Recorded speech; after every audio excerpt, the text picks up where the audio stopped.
I stood near the champagne table, glass in hand, when I heard my wife's voice carry across the room. Hannah! Oh, she was just emotional support. I needed stability back then. But now that the firm's launched, I honestly don't know what she brings to the table anymore. The woman she was talking to laughed. I froze. People brushed past me, clinking glasses, celebrating. And that's when I realized the last 7 years of my life had been a lie.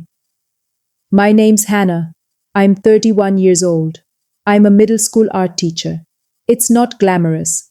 I don't wear designer heels or give TED Talks. I make a stable income, help kids discover they can paint or sculpt or draw their feelings when words don't work. I met Diane in college. She was stunning, ambitious, driven, the kind of person who walked into a room and everyone noticed. I fell hard.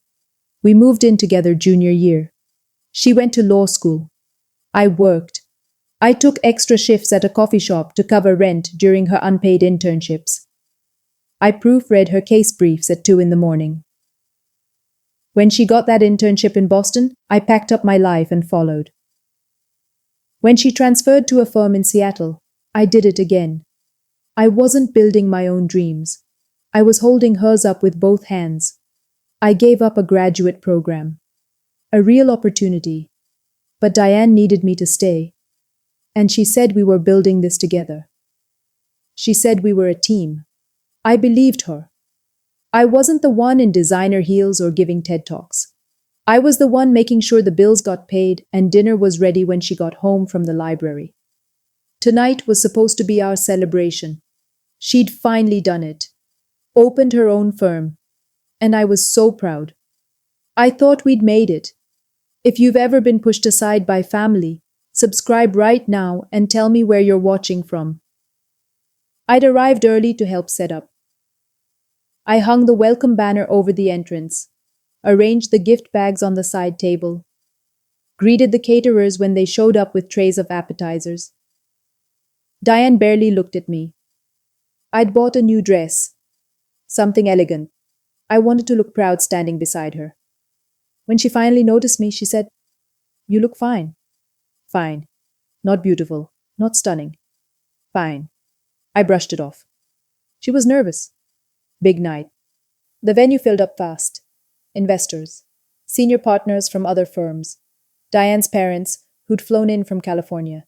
Everyone was dressed sharp. Expensive watches, tailored suits. I felt small, but I smiled. Diane stood at the front of the room and gave her welcome toast. "I want to thank everyone who believed in me," she said, glass raised. "My mentors, my investors, my parents, who never stopped supporting me." She listed names, thanked people individually. She never said mine, not once. I told myself it was fine.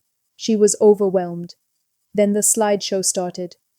Photos of Diane's journey, graduation, signing the lease on the office space, her first win in court, shaking hands with partners. Not a single photo included me. I stood in the back, clapping with everyone else, feeling like a ghost. Someone near the front called out, "Where's your wife tonight?" Diane gestured vaguely in my direction. "Oh, she's around somewhere." I felt invisible. I went to refresh my drink, needed air, needed space. That's when I heard her. She was standing near the bar with a tall woman in a black suit, sharp features, confidence that filled the room. The woman smiled. "Your wife must be so proud." Diane laughed. "Hannah? Oh, she was just emotional support. I needed stability back then. But now that the firm's launched, I honestly don't know what she brings to the table anymore." My stomach dropped. The woman laughed. Not cruel, just casual, like Diane had made a joke. Diane kept going. "She still thinks we're some power couple. It's sweet, I guess." I couldn't move. A man's voice joined in. I didn't recognize him. "So what's the plan?" Diane didn't hesitate. "I'll give it 6 months. Let things settle. Then I'll file quietly. No drama." My hand started shaking. The champagne almost spilled. I stayed behind the column, hidden, barely breathing. And then Diane said it. "And she has no idea I've been seeing someone else for 4 months." The floor disappeared beneath me. I don't know how long I stood there. Eventually, I forced myself to move, to rejoin the party, to act normal. Diane was back at the front of the room, giving another speech. This journey wasn't easy, she said. I made sacrifices. I worked when others rested. I gave up my social life, but it was worth it. The slideshow played again behind her. Her face, her wins, her world. I wasn't in it. Someone clapped her on the shoulder. "Where's your wife tonight?" Diane smiled and pointed toward me in the back. "Oh, she's around somewhere." Like I was part of the furniture. Later, a small group gathered near the appetizer table. I stood on the edge, holding a plate I wasn't eating from. A man in a gray suit asked Diane how she'd managed to build the firm so fast. She laughed. "Honestly, I just worked. No distractions. Some people need a social life. I didn't have that luxury."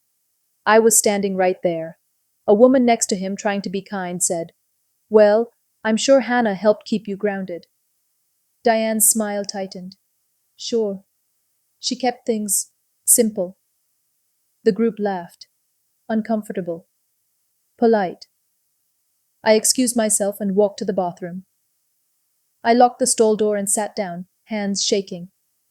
I pulled out my phone. There was an email notification from our joint bank account. I opened it. Large transfer. 2 days ago. $18,000. Moved to an account I didn't recognize. My heart started racing. I scrolled back through the recent statements. There it was. A pattern. Diane had been moving money. Slowly. Carefully. For 3 months.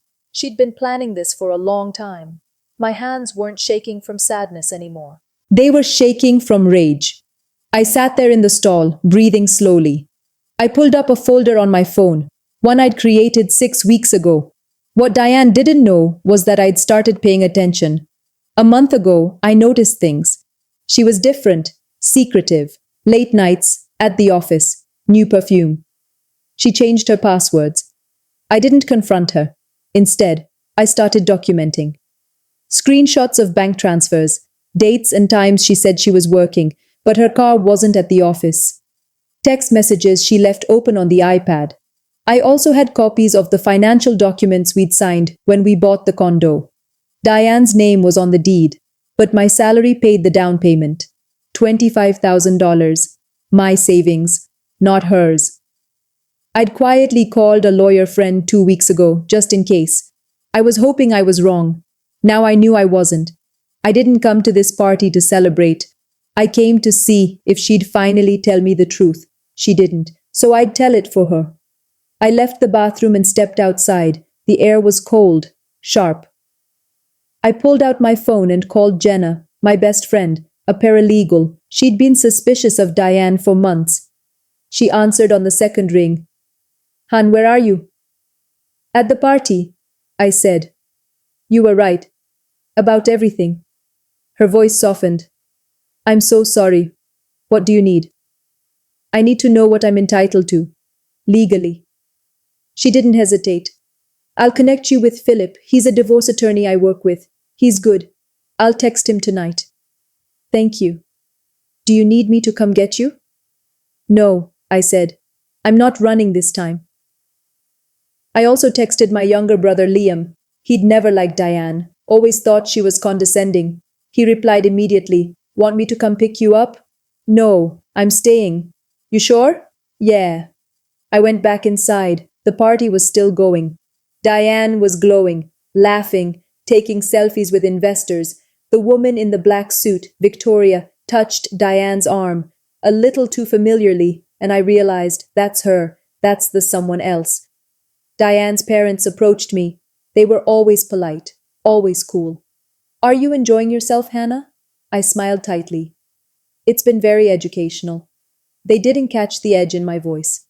Diane called everyone's attention one more time. She raised her glass. "To new beginnings." The crowd cheered. I raised my glass too. But I was toasting something else entirely.